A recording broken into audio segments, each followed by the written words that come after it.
빌립보서 1장 3절에서 11절 말씀,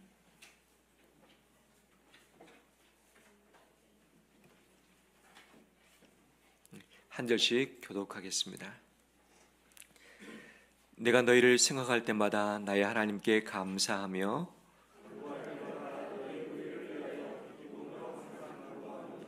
너희가 첫날부터 이제까지 복음을 위한 일에 참여하고 있기 때문이라.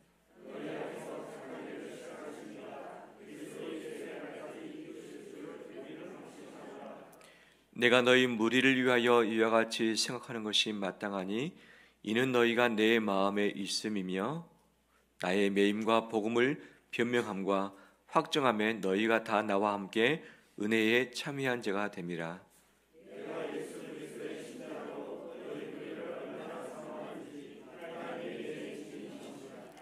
내가 기도하노라. 너희 사랑을 지식과 모든 청명으로 점점 더 풍성하게 하사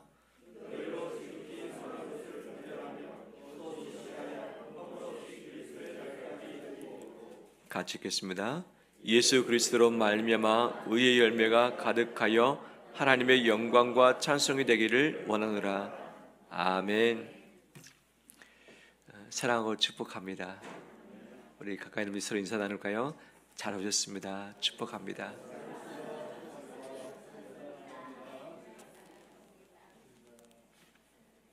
한 주간 고생 많이 하셨죠?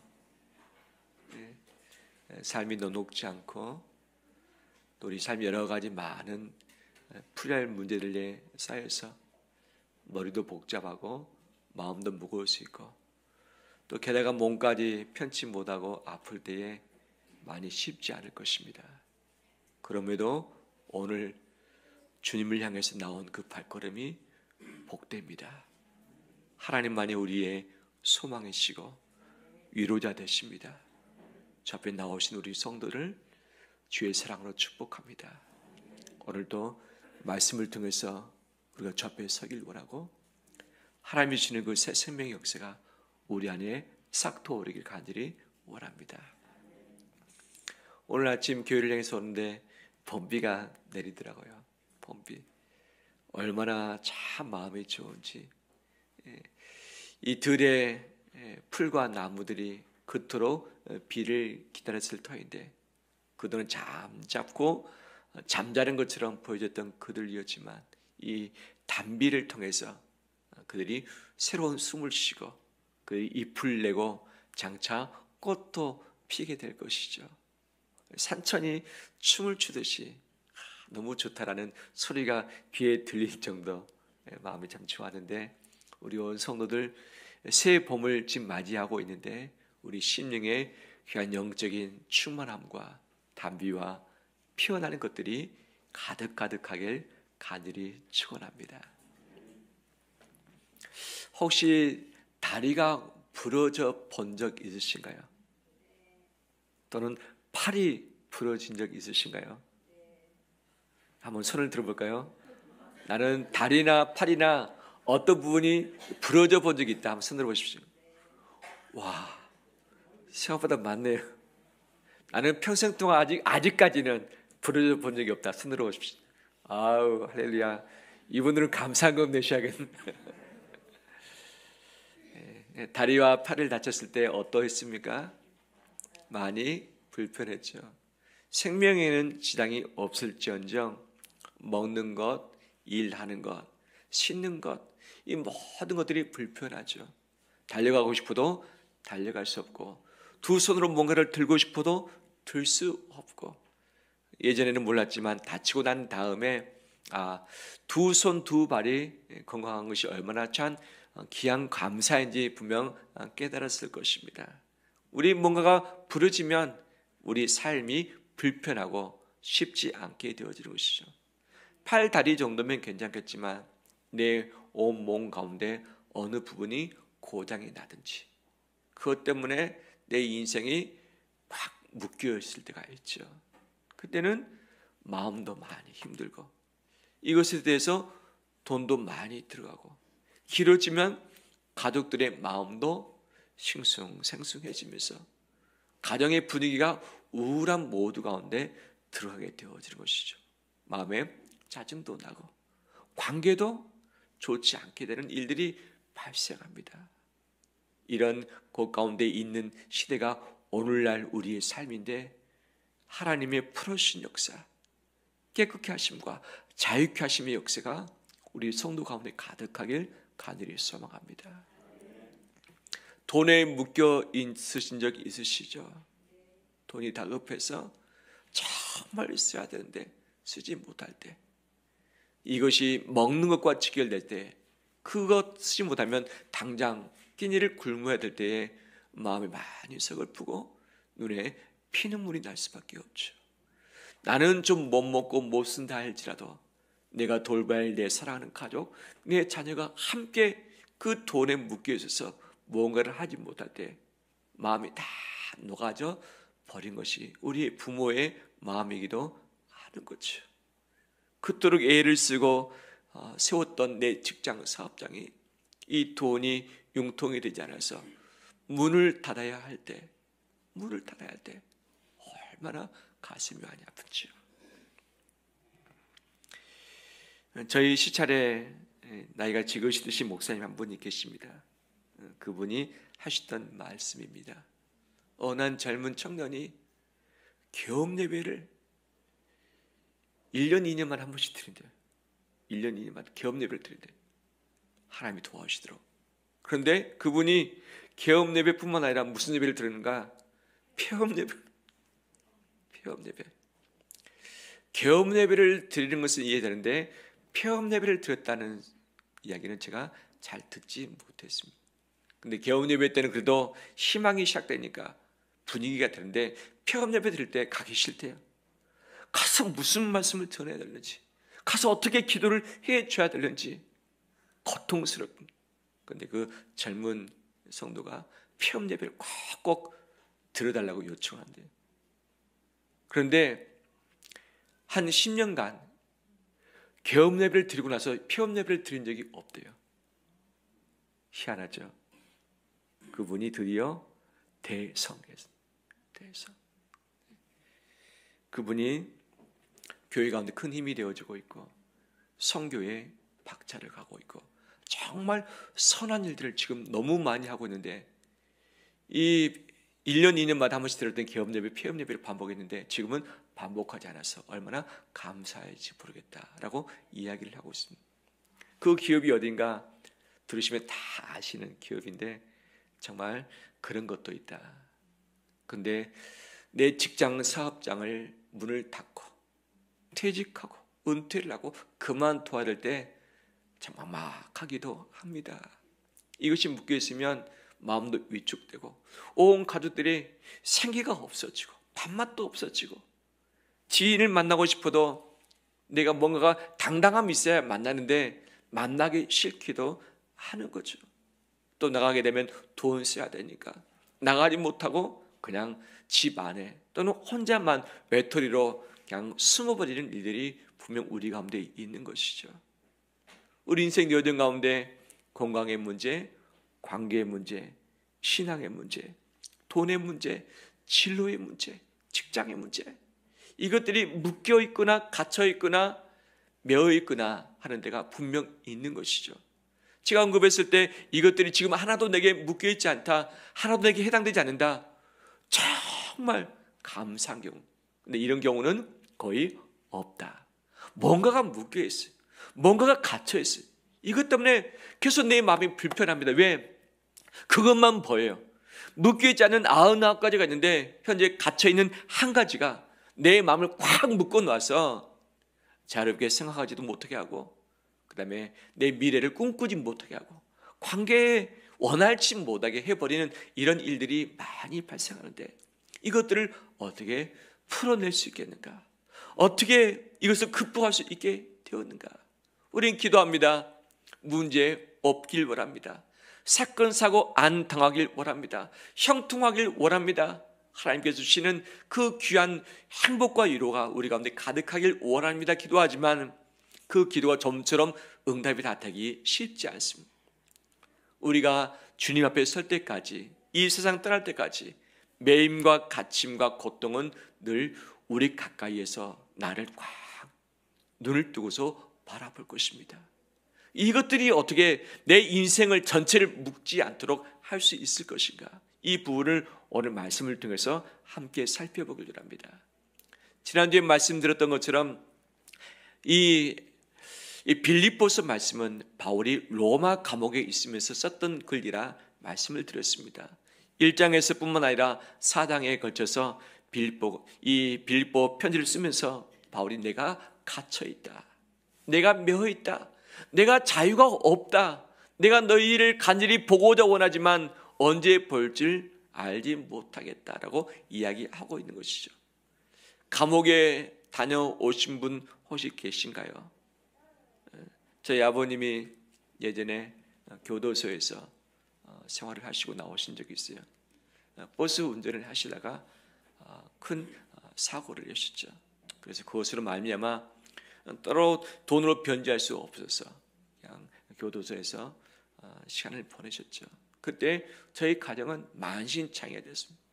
다 만신창이 되고 다 잃어버리고 정말 살 길이 막막한 때가 분명히 있었는데 이 바울 사도가 역시 감옥에 갇혀 있었던 것이죠. 가이사랴 빌립보에 2년 동안 구류가 되어 있었기도 했었습니다. 재판을 기다리면서 로마에 호송돼서 이제 재판을 기다리는데 2년 동안 그냥 기다렸어요. 그런데 감옥 속에 갇혀 있지는 않았습니다. 투옥이라고 말하고 있지만 이 감옥 근처에 있는 새방에 감금되었다 또는 가택연금되었다라고 표현한 것이 더 맞을 것입니다. 분명 그 안에서 일부의 자유가 있었지만 밖으로 나가지 못합니다. 어느 사람은 만날 수 있었지만 그 안에서 그냥 지내야만 됐었던 것이 바울 사도였던 것이죠. 이 갇힌 문제뿐 아니라 고린도후서 11장에 보면 그가 복음 때문에, 예수님 때문에 그 인생에 파란만장한 핍박을 당했던 것들이 표현되고 있죠. 고린도후서 11장 23절에 보면 내가 수고를 넘치도록 하고 옥에 갇히기도 더 많이 하고 매도 수없이 맞고 여러 번 죽을 뻔하였으니 유대인들에게 40에서 하나 감한 매를 5번 맞았으며 3번 태장으로 맞고 1번 돌로 맞고 3번 파선하고 1주야를 깊은 바다에서 지냈으며 여러 번 여행하면서 강의 위험과 강도의 위험과 동족의 위험과 이방인의 위험과 시내의 위험과 광야의 위험과 바다의 위험과 거리 형제 중에 위험을 당하고 또 수고하며 애쓰고 여러 번 자지 못하고 줄이며 목마르고 여러 번 굶고 춥고 헐벗으느라 이 예의 일은 고사하고 아직도 날마다 내 속에 눌리는 일이 있으니 곧 모든 교회를 위하여 염려하는 것이라 라고 하면서 바울이 당했던 일들을 쫙 나열을 하고 있는 것이죠. 예수님이 아니었다면, 복음이 아니었다면 겪지 않았어야 할 수많은 고난과 위협들과 춥고 배고픔, 단절, 감옥에 갇히는 것들을 그가 겪었다라고 이야기를 하고 있습니다. 이 정도 되면 바울의 인생이 말이 아니죠. 바울을 직접 보았던 분이 바울의 생김새가 어떻는가 글을 적어놓은 것이 있습니다. 바울은 몸집이 작았고 키가 작았고 그다음에 머리숱이 없었던 자였다. 그리고 그는 안장다리를 하면서 뒤뚱뒤뚱 걸었다라고 이야기를 합니다. 태어날 때부터 오다리였는지 아니면 하도 매를 많이 맞고 핍박을 받아서 다리가 휘었는지를 알 길이 없지만 이 여행하는 동안 계속 돌아다니던 배를 타고 그다음에 걷기도 하고 산을 넘기도 하고 그러면서 이 다리가 다 상해 관절이 다 비틀어져 버린 것이죠. 그래서 이 안장대가 들어서 뒤뚱뒤뚱 걸었던 것이 바울이었다라고 하는 이 묘사를 읽어본 적이 있습니다. 그토록 바울이 인생의 파란만장한 삶을 살았었고 고통을 지니고 있었던 것이죠. 그런데 이 옥에 갇혀 있으면서 아무것도 할 수 없는 그 상황이지만 바울이 그럼에도 불구하고 애쓰며 힘쓰고 있는 것이 있죠. 즉 갇혔지만 갇히지 않는 것이 오늘 본문에 3가지가 나오고 있습니다. 분명 갇혔지만 이 세상은 그를 가두었지만 그가 갇혀 있지 않은 3가지. 그것이 무엇인가? 한번 따라서 할까요? 감사, 기도, 심장. 감사, 기도, 심장. 이 3가지가 갇히지 않는 채 계속해서 바울을 살려냈던 것이죠. 오늘 본문 3절 말씀 볼까요? 내가 너희를 생각할 때마다 나의 하나님께 무엇한다? 감사한다. 이것은 인사하고 나서 빌립보 교인들에게 첫 번째 했던 말이 바로 감사하다는 의미입니다. 감사하다. 또한 빌립보 4장 5절 말씀에서도 아무것도 염려하지 말고 다만 모든 일에 기도와 간구로 너희 구할 것을 어떻게? 감사함으로 아뢰라 라고 하면서 빌립보 교인들에게도 너희가 감사라고 가르치고 있는 것이죠. 모든 것이 아프고 지치고 상하고 갇히고 메었을지라도 풀리지 않았을지라도 감사까지 묶이지 않는 우리 되기를 원합니다. 감사는 축복의 씨앗입니다. 감사는 닫힌 문을 열게 하는 능력이 있고, 감사는 나를 살리게 하는, 우리 가족을 새롭게 하는 힘이 있는 줄 믿습니다. 다니엘이 사자굴에 던져질 위기 가운데 있었습니다.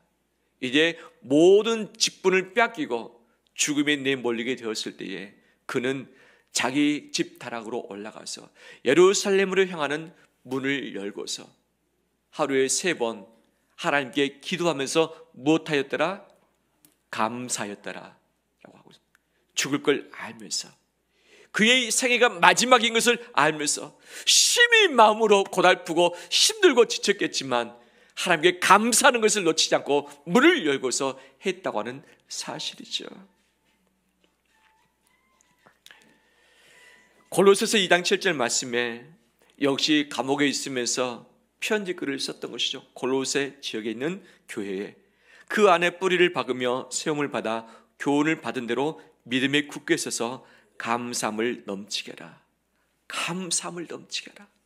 감옥에 있으면서 할 것이 없었지만, 모든 것이 메어 있었지만 이 골로새 교회를 향해서도 너희가 감사함 넘쳤으면 좋겠다라고 하면서 바울도 감사하고 감사를 가르치고 있는 것이죠. 감사를 고백하길 원합니다. 감사할 때 숨이 쉬어지기 시작합니다. 마음이 숨이 안 쉬어질 때가 있어요. 막막할 때가 있어요. 보이지 않을 때가 있어요. 그럴 때 감사를 선포하면서 내가 고백하고 감사를 기록하고 하나님께 기도할 때에 내 숨이 쉬어지고 살아나는 역사가 있게 된 줄 믿습니다. 다 안 될지라도, 다 잃을지라도 감사까지 잃지 않는 우리 되길 원합니다. 두 번째 4절 말씀. 간구할 때마다 너희 무리를 위하여 기쁨으로 항상 못함은 간구함은, 너희를 위해서 항상 간구하고 있다. 로마 감옥에 2년 그가 있었습니다. 2년 마지막 정도 되었을 때 빌립보를 썼는데 감옥에 있으면서 계속 항상 기도하고 있었다. 그를 다 막았지만 기도가 막히지 않았다는 것을 알게 되어지는 것이죠. 9절 말씀에서도 내가 기도하노라 라고 하면서 9절, 10절, 11절 이 기도의 내용이 무엇인지 빌립보 교인들에게 소개를 하고 있는 것이죠. 이스라엘 백성이 출애굽했을 때에 앞으로는 홍해가 가로막혀 있었습니다. 뒤로는 애국 군대가 쫓아오고 있었습니다. 좌우에는 커다란 산이 막혀 있어서 그들이 도망갈 수 없었습니다. 사방이 다 막혀버리는, 앞으로 가도 죽고 가만히 있어도 죽고 뒤로 가도 찔려 죽고 좌우로는 올라갈 수도 없고, 그들이 할 수 있는 것은 무엇이었는가? 백성들은 원망했습니다. 원망. 누구를 향해서? 하나님을 향해서, 모세를 향해서 하나님 어찌하여 나를 이 형편 가운데, 이 지경 가운데 놓이게 하십니까? 좀 우리를 좀 왜 이렇게 이곳까지 와서 죽게 하셨나이까? 차라리 애굽에서 죽었으면 좋았을 텐데요라고 하면서 원망 불평을 해대고 있었던 것이죠. 이때 모세가 할 수 있는 것은 하나밖에 없었습니다. 그가 하나님을 향해서 무엇했습니까? 기도했던 것이죠. 사방이 다 막혀 있었지만 하늘을 향해서 열려 있었던 그 기도를 바로 그가 할 때에 하나님의 응답이 있었고 홍해가 갈라졌었고 이스라엘 백성이 한 명도 죽지 않고 구원받는 일이 생겼습니다. 내가 기도할 때에 길이 열려지게 될 줄 믿습니다. 기도할 때 이미 하나님이 예비하신 길, 그 길 보이지 않지만 기도할 때 보여지게 될 줄 믿습니다. 하갈이 자기 아들 이스마엘과 함께 쫓겨났습니다. 첩으로 가서 이 주인에게 아들을 낳아줬는데 이 주인이 번처인 사라를 통해서 아들을 또 낳았네요. 이제 첩을 통해서 낳은 아들이 필요 없게 되었던 것이죠. 이 번처와 서로 갈등 가운데 놓여 있습니다. 또 이스마엘이 이 새로 태어났던 이 번처의 자식인 이삭을 또 놀렸던 것이죠. 이것을 못마땅히 여겼던 사라가 남편에게 이야기합니다. 아브라함이요, 저 하갈과 두 자식 쫓아내세요. 아브라함이 갈등했습니다. 어떻게 할 것인가? 번처는 아니어도 첩이었고 자기 자식은. 근데 하나님께서 뭐라 말씀하시는가? 그냥 보내주라. 내가 그들을 책임지겠다. 너가 책임지지 못하겠지만 내가 책임질 테니 그냥 그들 내보내라 했죠. 나갔습니다. 먹을 것이 없죠. 하루치 양식을 가지고 나갔지만 광야에서 다 먹을 것 떨어지고 마실 물도 떨어졌습니다. 아들은 갈증이 있다고 배고프다고 울고 있고, 이 어미 된 하갈로서 자식을 책임지지 못해서 울 수밖에 없었던 거예요. 광야에서 아무도 없는 곳에서 통곡하며 울 때에 하나님이 하갈에게 나타나셨습니다. 그의 눈에 눈물을 버시고서 하갈의 눈을 여셨던 것이죠. 주변에 보니까 무엇이 있어요? 우물이 있었던 것이죠. 우물. 우는 자를 통해서 하나님은 예비하신 우물, 생수를 보게 하셨고, 그 생수를 통해서 하갈도 살고 자기 자식 이스마엘도 함께 살리게 되었던 것이죠. 우리가 다 막혀 있을 때, 눈물로 기도할 때 하나님께서 친히 문을 여시고 응답하시고 우리를 생명의 길로 인도해 가실 줄 믿습니다. 요즘 나의 기도는 어떻습니까? 내 인생의 고민 때문에 기도도 막혀 있지 않습니까? 기도가 막히면 죽습니다. 내가 다 묶여 있을지라도 기도할 때에 나는 살게 될 것이고, 내가 기도에 집중할 때에 하나님의 손으로 내 묶는 것을 풀어주실 것입니다. 내가 못 푼 문제가 수도 없이 많아요. 수도 없이 많습니다. 이때 하나님을 향해서 기도하며 내가 엎드릴 때에, 영적인 것이 소통될 때에 하나님의 손으로 내 모든 묶여 있는 것들을 풀어줄 것입니다. 여호와를 경외할 때에, 여호와를 바라볼 때에 그물에서 나를 벗어나게 하신다라고 다윗도 고백을 하고 있는 거죠. 내 그물에 내 발이 묶여 있을 때 내 눈과 마음은 어디가 있는가? 묶여 있는 발에 가 있습니다. 하지만 풀지 못합니다. 그럴지라도 내 눈과 내 마음이 하나님을 향해서 바라보며 그분을 간구할 때에 하나님의 손으로 내 발에 묶인 것을 풀어주실 줄 믿습니다. 풀어주실 줄 믿습니다. 우리 갇혔지만 묶여있지만 기도까지 묶여있지 않는 우리 되기를 간절히 소망합니다. 마지막 세 번째 8절 말씀 보겠습니다. 8절 우리 함께 읽겠습니다. 내가 예수 그리스도의 심장으로 너희 무리를 얼마나 사모하는지 하나님이 내 증인이신. 아멘. 그리스도의 심장을 내가 가졌다. 그리스도의 심장으로 너희를 사모하는지 하나님이 내 증인이시다라고 하고 있는 것이죠. 분명히 갇혔지만 심장은 계속 뛰었습니다. 엄마의 뱃속에서 잉태될 때부터 이 세상을 마지막 살 때까지 우리 심장은 하루도 거르지 않고 1분도 거르지 않고 계속 뛰는 것이죠. 이 심장이 멈추는과 동시에 우리는 죽을 수밖에 없습니다. 이 심장, 이 단어가 스플랑크노이스라고 하는 단어인데, 심장, 폐, 신장 또는 우리의 장부 또는 내 내부에서 일어날 수 있는 수많은 생각들, 그 다음에 내 인격 전체를 말하기도 하는 거죠. 즉 심장은 내 자신이다, 내 인격이다 라고 해석을 해도 좋죠. 바로 묶여 있어서 갇혀서 아무것도 할 수 없었지만 예수 그리스도의 심장, 예수 그리스도의 심장이 그 안에서 뛰고 있다고 고백을 했습니다. 우리 안에도 예수 그리스도의 심장이 뛰고 있습니다. 내 안에 예수 그리스도께서 살아계심으로 생명 되시고 나를 살리시고 나를 영원토록 하나님의 나라에 이끌어 가실 것입니다. 이 심장 멈추지 않길 바랍니다. 심장이 병이 들면 곧바로 넘어질 수 있죠. 이 급한 일들이 분명 우리 가운데 있는데, 특히 뇌에 문제가 생겼을 때, 그리고 심장에 문제가 생겼을 때 우리는 급격하게 바로 즉사할 수 있는 위험성이 있는 것이죠. 다른 장기는 서서히 연약해져 가고, 그 다음에 숨 쉴 수 있는 그런 시간의 여유가 있을 수 있습니다. 하지만 이 뇌출혈의 문제, 그 다음에 심장 부분은 그치면 그냥 끝인 것이죠. 내 심장은 잘 뛰고 있습니까? 잘 뛰고 있습니까? 저도 병원 갈 때 또는 의원 갈 때마다 꼭 체크하는 것이 있어요. 뭐냐? 혈압기 서로 꼭 넣습니다. 왜? 저의 생부께서 뇌출혈로 쓰러졌고 오랜 동안 어려움 겪으시다가 돌아가셨어요. 제 어머니는 신장이 좋지 않으셨어요. 이것으로 말미암아 고혈압으로 오셨고 고혈압 때문에 오랫동안 어려움을 겪으시다 마지막 이 고혈압이 뇌에서 터져서 이제 3개월 계시다가 돌아가시기도 했었어요. 부모의 병력이 제 안에 있는 것이죠. 제가 만약에 병 때문에 죽는다면 무엇 때문에? 이 뇌졸중 때문에 죽을 가능성이 참 많이 있다. 이 뇌졸중은 혈압과도 참 많이 연관이 있기 때문에 저는 계속 신경을 쓰고 있습니다. 혈압약을 먹지 않았으면 좋겠다. 이 혈압 관련 이 문제가 발생하지 않았으면 좋겠다. 그래서 계속 갈 때마다 혈압을 재는 거예요. 혈압이 높게 나면 마음이 두근두근 걱정이 되기도 하고 안정범위에 들어오면 안심되기도 하고 다행히 아직까지는 잘 관리되고 있습니다. 할렐루야. 주님 오실 때까지 부모님의 병력이 제 안에 안 나타났으면 좋겠다라는 마음이 있는 것이죠. 심장, 혈압, 혈관 우리의 생명을 좌지우지합니다. 멈추면 죽습니다.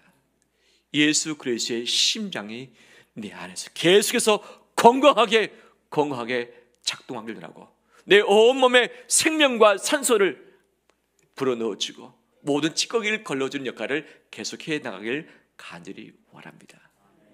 그런데 우리 마음이 상하면 이 모든 것을 손 놓게 되는 거죠. 내 마음에 시험 들면 다 손 놓습니다. 시험 들면 손 놓습니다. 내 마음이 벅차면 그러합니다. 그럴지라도 그리스도의 심장 가지고 바울이 이 빌립보 교인들을 향해서 간절히 기도하고 이들을 살리기 위해서 편지글을 써주고 있고 계속해서 복음을 증거하기 위해서 대비를 하고 있는데 이 귀한 이 심장의 박동 소리가 나를 울리며 가족을 살리고 이 나라 민족까지 살려내길 간절히 소망합니다. 소망합니다. 말씀을 마무리합니다. 우리는 요즘 무엇에 갇혀 있는가? 대한민국은 지금 무엇에 묶여 있는가? 상당히 큰 문제가 묶여 있습니다.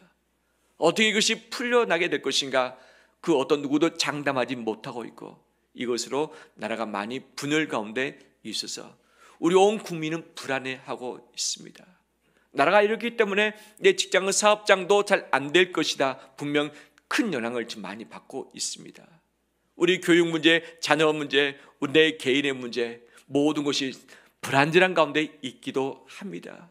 나라의 문제뿐만 아니라 개인의 문제 또는 형제간의 문제, 부모의 문제가 겹쳐있을 때 역시 마음이 위축될 수밖에 없습니다. 이것은 피할 수 없는 우리의 숙명이라고도 할 수 있겠죠. 그럼에도 불구하고 갇히지 말아야 할 세 가지, 그것은 감사와 기도와 그리스도의 심장인 줄 믿습니다. 이 부분을 내가 포기치 않고 마지막까지 붙들고 나갈 때에 하나님이 반드시 일하실 것이고 나를 풀려나게 할 것이고 하나님의 사명을 감당케 하실 줄 믿습니다. 내 관심과 내 눈과 내 마음이 붙들려 있는 그것에 집중해서 나도 다 붙들려 있기보다는 바로 하나님께 마음을 두고 열기를 하며 감사를 고백함으로 풀어내기를 하며 그리스도의 심장기에서 띄움으로 말미암아 온몸에 산소를 공급하고 생명을 공급해내는 우리 되길 간절히 원합니다. 내가 그렇게 살아있을 때 우리 가족을, 우리의 자녀를 심폐소생해서 영적으로 살려낼 수 있고 죽어가는 모든 이웃들을 우리 교회가 심폐소생해서 살려내게 될 줄 믿습니다. 이 귀한 능력 우리 모두에게 허락을 해주셨는데 이것을 사용함으로 승리하는 우리 되시길 주의 이름으로 축원합니다.